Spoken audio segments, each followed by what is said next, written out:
Hi friends, welcome to Vismiya Kudil. இன்னைக்கு வந்து heart of the home kitchen. So அதில் தான் நான் நிறைய நேரம் இருக்கேன். நான் இருக்கிற இடம் எனக்கு பிடிச்ச மாதிரியும் ரொம்ப ஆர்கனைஸ்டாகவும் க்ளீனாக இருக்கணும்னு நினைப்பேன். நான் வந்து கிச்சனுக்கு எந்த ஒரு கெமிக்கலும் வாங்கிறது கிடையாது. கெமிக்கல் மீன்ஸ் எந்த ஒரு லிக்விடும் க்ளீனிங்க்குன்னு வாங்கிறது கிடையாது. நானே டிஐஒய் தான் வந்து ரெடி பண்ணிப்பேன். எனக்கு இது நான் கடையில் வாங்குகிற கெமிக்கலை விட கடையில் வாங்குகிற அந்த ஸ்ப்ரேஸை விட ரொம்பவே எஃபெக்டிவாக இருக்குது. ஒயிட் வினிகர் வந்து ஒரு கப்பு வந்து எடுத்துக்கிறேன். 1 டேபிள் ஸ்பூன் அளவுக்கு பேக்கிங் சோடா வந்து எடுத்துக்கிறேன். இதை விட ஒரு சூப்பரான க்ளீனிங் ஏஜென்ட் இருக்கான்னு சொல்லி எனக்கு தெரியல. நீங்கள் வந்து இந்த மாதிரி மைக்ரோவேவ் ஓவன்லாம் க்ளீன் பண்ணலை அப்படின்னாக்கா நீங்கள் அந்த விம் லிக்விட் வந்து சேர்த்துக்கலாம். க்ளீன் பண்ணுறீங்க அப்படின்னாக்கா வேண்டாம். இது நல்லா இருக்கும் ஃப்ரெண்ட்ஸ். உங்களோட கவுண்டர் டாப்பில் வந்து நீங்கள் விம் லிக்விட் சேர்க்காமையே வந்து இதை ஸ்ப்ரே பண்ணி துடைக்கலாம். இல்லை என்னோடய கவுண்டர் டாப்பில் வந்து கரை பிடிச்சிருக்கு, பிசுக்கு பிடிச்சிருக்கு அப்படின்னாக்கா கண்டிப்பாக நீங்கள் விம்முமே வந்து சேர்த்துக்கிட்டீங்க அப்படின்னாக்கா ஏதோ விம் அப்படிங்கிறது பிராண்ட் இல்லை, ஏதோ ஒரு டிஷ்வாஷ் லிக்விட் அவ்வளோதான் உங்களுக்கு சூப்பராக வந்து க்ளீன் பண்ணி கொடுக்கும். ஸோ கிச்சன் அப்படிங்கிறது வந்து பார்த்திங்கன்னா எப்போதுமே நம்மளோட எமோஷ்னலி ரொம்ப கனெக்டான ஒரு விஷயம். ஸோ அதில் இந்த மாதிரி நான் எப்போதுமே என்னோடய ரொட்டீன் அதுதான் இப்படி தான் இருக்கும். இது வந்து ஹவுஸ் ஒய்ஃபுக்கு மட்டும் இல்லாமல் ஒர்க்கிங் விமனுக்குமே ரொம்ப யூஸ்ஃபுல்லாக இருக்கும். இந்த ஒரு ப்ரஷ் வந்து பார்த்திங்கன்னா ஜென்ரலாக நிறைய பேர் வந்து பாத்ரூமில் யூஸ் பண்ணி பார்த்துருப்பீங்க. பட் இந்த வந்து நான் ட்ரை பண்ணி பார்த்தேன். என்னோடய கிச்சனுக்காக இருக்கட்டும், இப்போ நிறைய நம்ம இன்டீரியர் ஒர்க்லாம் பண்ணியிருக்கோம், அங்கெல்லாம் இந்த ரொம்ப டீட்டெயிலான இடத்துல இதை க்ளீன் பண்ணுறதுக்கு நான் வந்து ஜென்ரலாக பெயிண்ட் ப்ரஷ்ஷும் இதுவும் யூஸ் பண்ணுவேன். யூஸ் பண்ணுவேன். அது வந்து கொஞ்சம் டைம் வந்து எடுக்குது அதிகமாக. அதை விட இது ஃபாஸ்ட்டாக நல்லாவே வந்து க்ளீன் பண்ணி கொடுக்குது. ஸோ மைக்ரோவேவ் ஓவன் வந்து பார்த்திங்கன்னா உள்ளே நான் எதுவுமே டிஷ்யூ போட்டு துடைக்கல, எதுவுமே துடைக்கல, ஒரு காஞ்ச துணி கூட வச்சு துடைக்கல. எவ்வளோ பளிச்சுன்னு ஆயிடுச்சு பாருங்கள். ஏன்னா அதில் ஒட்டி இருக்கிற பிசுக்கெல்லாம் இந்த லிக்விட் வந்து அழகாக வைப் பண்ணி எடுத்துகிட்டு வந்துடும். இப்போ நான் மேலே கூட உங்களுக்கு ஜஸ்ட்டு ஸ்ப்ரே பண்ணுறேன், ஒரு நிமிஷம் வந்து அதை ரெஸ்ட்டு கொடுக்குறேன், அப்படியே ஒரு சிங்கிள் வைப் பண்ணுறேன், அவ்வளோதான் முடிஞ்சு போச்சு. ஸோ இதை நீங்கள் ட்ரை பண்ணுங்கள், ரொம்பவே எஃபெக்டிவாக இருக்கும். ஸோ இந்த ப்ரஷ் வந்து எனக்கு ரொம்ப யூஸ்ஃபுல்லாக இருந்தது.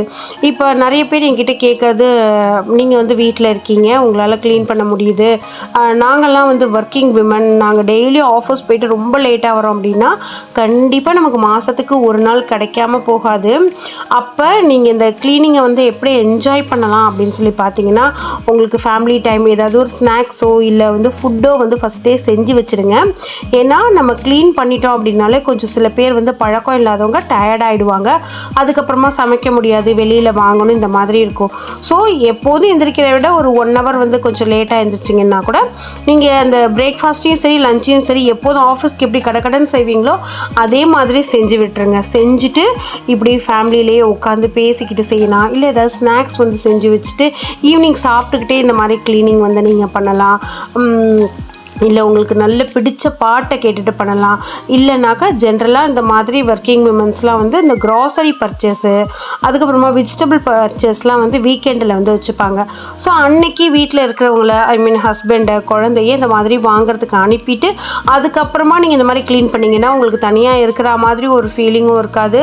ப்ளஸ் வந்து அவங்க வரத்துக்குள்ளே வீடியும் ஒரு பளிச்சுன்னு ஆக்கின மாதிரி இருக்கும். இன்றைக்கி நான் வந்து ஒரு 10 ஆக்டிவிட்டி பண்ணியிருக்கேன் அப்படின்னாக்கா நீங்கள் ஒவ்வொரு வாரமும் 2 பண்ணாலே ரொம்ப எஃபெக்டிவாக இருக்கும். ஸோ நம்ம அந்த ஹார்ட் ஆஃப் த ஹோம் வந்து என்றைக்குமே நல்லா பளிச்சுன்னு இருக்கணும். ஸோ கிச்சன் வந்து நல்லா பளிச்சுன்னு இருந்ததுன்னா தான் அந்த வீட்டில் வந்து லக்ஷ்மி தங்கும் அப்படின்னு சொல்லுவாங்க. ப்ளஸ் வந்து ஆரோக்கியம் வந்து இருக்கும் அப்படின்னு சொல்லுவாங்க. ஸோ இந்த குவார்ட்ஸ் சிங்க் வந்து பார்த்திங்கன்னா நிறைய பேர் இதோட மெயின்டெனன்ஸ் வந்து கேட்டிருந்தீங்க, எப்படி மெயின்டைன் பண்ணுறீங்க அப்படின்னு சொல்லிட்டு. நார்மலாக நம்ம இன்றைக்கி வந்து இந்த லிக்விட் வந்து ரெடி பண்ணோம்ல, அதையே ஊற்றி அதை லாக் பண்ணிட்டோம்னாக்கா அந்த ஒரு சின்ன வால்வு மாதிரி ப்ரெஷர் இது மாதிரி இருக்கும், உங்களுக்கு வாஷர் மாதிரி, அது போய் அமுங்கிட்டும் தண்ணி வந்து உள்ளே போகாது. அதை வச்சு நல்லா ஃபுல்லு சிங்க்கை வந்து க்ளீன் பண்ணிவிடுவேன். உங்களால் மெயின்டைன் பண்ண முடியாது, வீட்டில் எல்டர்ஸ் இருக்காங்க, நான் மட்டும் என்னோடய கிச்சனை வந்து ஹேண்டில் பண்ணலை அப்படின்னு சொல்லி நீங்கள் நினச்சிங்கன்னா தயவு செஞ்சு குவார்ட்ஸ் வாங்காதீங்க. ஏன்னா ப்ராப்பராக மெயின்டைன் பண்ணுற எனக்கே வந்து கொஞ்சம் லைட்டாக கரை பிடிக்குது. நீங்கள் வந்து மெயின்டைன் பண்ணலை அப்படின்னாக்கா குவார்ட்ஸ் சிங்க் இந்த கலரில் வாங்கினீங்கன்னா 1 வருஷத்துலேயே கருப்பு கலரில் மாறிடும். இன்னொன்று நம்ம வீட்டில் இருக்கிற சாப்பிங் போர்டு, இதை மாதத்துக்கு ஒரு தடவையாவது தயவு செஞ்சு வைங்க. ஏன்னா டெய்லி இதில் தான் நம்ம வந்து காய்கறி வந்து கட் பண்ணுறோம். ஸோ இது வந்து இந்த வாழைப்பூலேருந்து வந்த கரை. ஒரு வாழைப்பூவை வந்து நான் கட் பண்ணிவிட்டு 2 நாள் அப்படியே விட்டுட்டேன், அதனால் வந்த கரை. பட் இருந்தாலும் இந்த மாதிரி நம்ம வாரத்துக்கு மாதத்துக்கு ஒரு தடவை பண்ணி வச்சோம் அப்படின்னாக்கா நமக்கு அதில் குட்டி குட்டி ஜெர்ம்ஸ்லாம் இருக்கவே இருக்காது. லைஃப் வந்து நல்லா வரும். இந்த சாப்பிங் போர்டு நான் வாங்கியே ஒரு 5-6 வருஷம் இருக்கும்னு நினைக்கிறேன். ஸோ இதுக்கப்புறமா இதை நீங்கள் நல்லா காய வச்சிடலாம் வெயிலில். ஒரு மணி நேரம் வெயிலில் வச்சுட்டு எடுத்துகிட்டு வீட்டுக்குள்ளே வந்ததுக்கப்புறமா ஒரு கோகோனட் ஆயில் அப்ளை பண்ணி மெயின்டைன் பண்ணிங்கன்னா சூப்பராக இருக்கும். திரும்பவுமே நான் வந்து இந்த பட்டன் மாதிரி ப்ரெஸ் பண்ணிடுறேன். லைட்டாக தண்ணியை வந்து போட்டுட்டு கொஞ்சம் டிட்டர்ஜென்ட் பவுடர் போட்டு ஹாட் வாட்டர் ஊற்றிட்டு நம்ம வீட்டில் இருக்கிற கிச்சன் டவல், அது உங்களோட பழைய நைட்டியாக இருந்தாலும் சரி, இல்லை மைக்ரோ ஃபைபர் கிளாத்தாக இருந்தாலும் சரி, இல்லை நான் கிச்சனுக்குன்னு தனியாக டவல் வச்சுருப்பேன்னாலும் நீங்கள் கண்டிப்பாக உங்களால் டெய்லியும் வந்து நைட்டு கிச்சன் டவல்ஸ்லாம் வாஷ் பண்ணணும். இல்லை ஆல்டர்னேட்டிவ் டேஸ் வந்து வாஷ் பண்ணணும். அது வெந்நீரில் போட்டு பண்ணணுங்கிறது கிடையாது. ஆனால் இப்போ நீங்கள் திரும்ப திரும்ப அந்த துணியவே யூஸ் பண்ணுறீங்கன்னாக்கா அட்லீஸ்ட் ஒரு 10 நாள் 15 நாளைக்கு ஒரு தடவையாவது இந்த மாதிரி நம்ம யூஸ் பண்ணுற கிச்சன் டவல்ஸ்லாம் நல்லா ஹாட் வாட்டரில் போட்டு நீங்கள் வந்து வாஷ் பண்ணி வைக்கணும். ஸோ அப்படி வச்சிங்கன்னா தான் நீங்கள் கவுண்டர் டாப்பை க்ளீன் பண்ணுறதா இருக்கட்டும், கேஸ் ஸ்டவ்வை க்ளீன் பண்ணுறதா இருக்கட்டும், இப்போ 4 தடவை போட்டு அந்த துணியை இழுக்கிறதுக்கு பதில் ஒரே ஒரு தடவை இழுத்திங்கனாலே, ஏன்னா அதில் டஸ்ட்டு இருக்க போகிறது கிடையாது, உங்களுக்கு நல்ல பக்காவாக வந்து க்ளீன் ஆகிடும். கண்டிப்பாக காட்டன் கிளாத்ஸ் மட்டுமே வந்து யூஸ் பண்ணுங்கள். இன்னொன்று இந்த மாதிரி ஆர்கனைசர்ஸ் வந்து பொறுத்த வரைக்கும் நான் கிச்சனோட கவுண்டர் டாப்பில் அதிகமாக ஸ்டோர் பண்ணுறது, அதாவது டம்ப் பண்ணுறது கிடையாது.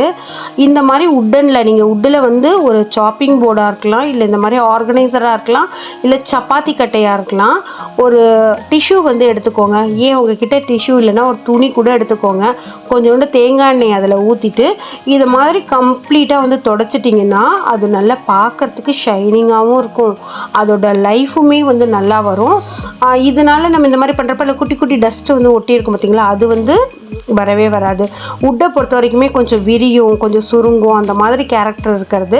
ஸோ இந்த மாதிரி நீங்கள் இந்த கோகோனட் ஆயிலில் வந்து மாதத்துக்கு ஒரு தடவை அப்ளை பண்ணி அந்த மாதிரி க்ளீன் பண்ணி மெயின்டைன் பண்ணிட்டு வந்தீங்கன்னா அதோட லைஃப் வந்து நல்லா அதிகமாக இருக்கும். நீங்கள் வந்து ஒரு வருஷத்தில் கெட்டு போகிற ப்ராடக்ட் வந்து ஒரு 2.5 வருஷம் 3 வருஷம் வந்து உங்களுக்கு நல்லாவே இருக்கும். ஸோ இந்த மாதிரி ப்ராப்பராக வந்து க்ளீன் பண்ணிடுறேன். இந்த ரொம்ப ஆர்கனைசர்ஸ் இல்லை, இப்போதைக்கு என்னோடய ஆயில் டிஸ்பென்சர்ஸ் ப்ளஸ் வந்து இந்த கீ, அப்புறம் சில பருப்பு பொடி இதெல்லாம் வந்து வாங்கி வச்சுப்பேன். அதை மட்டும் ஸ்டோர் பண்ணுறதுக்கு தான் நான் இதில் வந்து வச்சுக்கிறது. ஸோ இன்னொன்று வந்து பார்த்தீங்கன்னாக்கா ஆயில் நீங்கள் வந்து எவ்ரி வீக், இப்போ ஒர்க்கிங் விமனாக இருக்கீங்கன்னா நான் சொல்கிறேன், நீங்கள் எவ்ரி வீக்கெண்டு உங்களோட கவுண்டர் டாப்பில் வைக்க போகிற ஆர்கனைசர்லேயோ டிஸ்பென்சர்லேயோ ஆயிலெலாம் ரீஃபில் பண்ணி வச்சுக்கோங்க. மளிகை ஜாமான் வந்து இல்லையா, பேக்கெட்டை பிரித்து மளிகை ஜாமானை ஸ்டோர் பண்ணி வச்சுடுங்க. அப்போ தான் உங்களுக்கு வந்து ஈஸியாக இருக்கும். நம்ம வந்து ஒரு ப்ரிப்பரேஷன் ஒர்க் அப்படிங்கிறது வந்து ஒரு இஞ்சி பூண்டு விழுது அரைக்கிறதோ, இல்லை வெங்காயம் தக்காளி கட் பண்ணி வைக்கிறதோ, அப்படி இல்லைன்னாக்கா நீங்கள் வந்து காய்கறி எல்லாம் வந்து கழுவி கட் பண்ணி ஒரு ஏர்டைட் பாக்ஸில் போட்டு வைக்கிறதோ கிடையாது, மாவு பிசைஞ்சு வைக்கிறதோ கிடையாது. ஆக்சுவலாக எந்தெந்த திங்ஸ் நம்மளோட கிச்சனில் எங்கெங்கே இருக்குது அப்படின்னு சொல்லி நீங்கள் அப்பப்போ அதை வந்து எடுத்து பார்த்துட்டிங்கனாலே, உங்களோட பேண்ட்ரிலேருந்து எடுத்து பார்த்துட்டிங்கன்னா உங்களுக்கு நைட்டு ஒரு 2 நிமிஷம் நீங்கள் ஸ்பெண்ட் பண்ணிங்கன்னா போதும். ஓகே, இந்தந்த திங்ஸ் இருக்குது, நம்ம நாளைக்கு இதை வந்து சமைக்கலாம் அப்படிங்கிற மாதிரி ரொம்ப ஈஸியாக உங்களுக்கு வந்து பிளான் பண்ணிக்கலாம். ஸோ என்னோடய கேஸ் வால்வை வந்து நான் க்ளோஸ் பண்ணிடுறேன். இது வந்து பைப்டு கேஸு. சிலிண்டர் வந்து கீழே தான் இருக்கும். இதுக்கு எவ்வளோ ஆனது செலவு அப்படின்னு சொல்லி நீங்கள் கேட்டிங்க.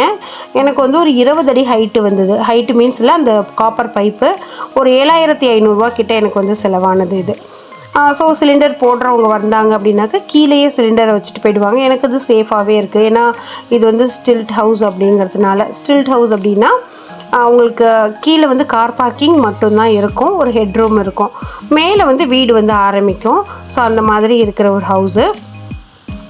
என்னோடய கேஸ் ஸ்டவ் வந்து பார்க்குறப்பே உங்களுக்கு தெரிஞ்சிருக்கும், நல்ல பிசுக்காக தான் இருக்குது. ஏன்னா நேற்று தான் நான் வந்து பூரி போட்டேன், வீக்கெண்டில் வந்து மீன் வந்து வறுத்தேன். ஸோ அதனால் அப்படி தான் இருக்குது. இந்த லிக்விடை வச்சு நீங்கள் டைல்ஸு, வால் டைலு ப்ளஸ் வந்து கிரானைட் எல்லாத்தையுமே வந்து துடைக்கலாம். நான் வந்து எந்த ப்ரஷ்ஷுமே போடல பாருங்கள். எப்போதும் நான் ப்ரஷ் வச்சு க்ளீன் பண்ணுவேன். பட் இன்றைக்கி அந்த லிக்விடை வந்து போட்டுட்டு ஒரு 5 நிமிஷம் வந்து ஊற விட்டேன். அப்படியே தொடச்சி எடுக்கிறப்ப எவ்வளோ சூப்பராக க்ளீனாக வருது பாருங்கள். எண்டில் என்னோடய கேஸ் ஸ்டவ் வந்து காமிக்கிறேன். ஸோ இது வந்து நீங்கள் ஸ்டெயின்லெஸ் ஸ்டீலுக்குமே வந்து யூஸ் பண்ணலாம். ஸோ எவ்வளோ பளிச்சுன்னு ஆகிடுச்சு பாருங்கள். இப்போ வேணும்னா ஒரு டிஷ்யூ வச்சு ஒரு வைப் பண்ணிங்கனாக்கா சூப்பராக இருக்கும். ஸோ நல்லா நீட்டாக ஈஸியாக எனக்கு பெரிய எஃபர்ட் இல்லாமல் இந்த லிக்விட் வந்து க்ளீன் பண்ணுறதுக்கு சப்போர்ட் பண்ணுச்சு. அதே மாதிரி கிச்சன் கவுண்டர் டாப் எல்லாமே வந்து நான் க்ளீன் பண்ணிடுறேன். இந்த கிச்சன் கவுண்டர் டாப் க்ளீனிங் அப்படிங்கிறது வந்து நீங்கள் டீப் க்ளீனிங் வந்து பண்ணுறீங்க, ரொம்ப போட்டு தண்ணி போட்டால் தான் எனக்கு திருப்தியாக இருக்கும் அப்படின்னாக்கா ஒரு 10 நாள் 15 நாளைக்கு ஒரு தடவை பண்ணாலே போதும் ஃப்ரெண்ட்ஸ். மற்றபடி நீங்கள் ஒரு தண்ணியை ஸ்ப்ரே பண்ணியோ இல்லை இந்த மாதிரி DIY லிக்விட் எதையாவது ஸ்ப்ரே பண்ணியோ டெய்லி நைட்டு படுக்க போகிறதுக்கு முன்னாடி நீங்கள் தொடச்சிங்கனாலே கிச்சன் கவுண்டர் டாப் சூப்பராக இருக்கும். இன்னொன்று, நம்ம வினிகர் யூஸ் பண்ணுறப்ப கிச்சன் கவுண்டர் டாப்பில் எறும்பு வராது. இதை நிறையா பேர் என்கிட்ட கேட்டுக்கிட்டே இருந்தீங்க. எறும்பு வரதுக்கு என்ன பண்ணுறதுன்னு இந்த மாதிரி லிக்விட் வச்சு யூஸ் பண்ணி தொடச்சி பாருங்கள். அடுத்து என்னோட இந்த க்ராக்கரியில் கொஞ்சம் டஸ்ட்டாகவே இருந்தது. ஏன்னா இந்த யூனிட் எனக்கு போட்டு கொடுத்ததுக்கு அப்புறமா நான் அப்படியே லைட்டாக தொடச்சிட்டு என்னோடய கப்ஸெல்லாம் வந்து நான் அரேஞ்ச் பண்ணிவிட்டேன். சரி, ஓகே, அதை வந்து கொஞ்சம் ப்ராப்பராக வந்து நமக்கு டைம் இருக்குது, இதை என்ன பண்ணுறதுக்கு எவ்வளோ நேரம் ஆக போகுது அப்படின்னு சொல்லிட்டு இந்த யூனிட்டை வந்து அப்படியே நான் தொடச்சிட்டேன். அப்பப்போ நம்ம இந்த க்ளோஸ் பண்ணுற ஐட்டம்ஸு, க்ளோஸ் பண்ணுற யூனிட்லாம் அப்பப்போ டக்குன்னு நம்ம வந்து தொடச்சிட்டோம்னா திரும்ப வந்து அழுக்காக போகிறது கிடையாது. ஸோ இப்படி தான் நான் என்னோடய கிச்சனை மெயின்டைன் பண்ணுறேன். இதுதான் எனக்கு வந்து ஒரு பெரிய ரிலாக்ஸேஷன் கொடுக்கும். ஸோ நீங்கள் ட்ரை பண்ணி பாருங்கள். இந்த வீடியோ ஒரு சின்ன மோட்டிவேஷன் கொடுத்துருக்குன்னு சொல்லி நான் நம்புகிறேன். வீடியோ பிடிச்சினா லைக் பண்ணி ஷேர் பண்ணுங்கள். Thank you, by.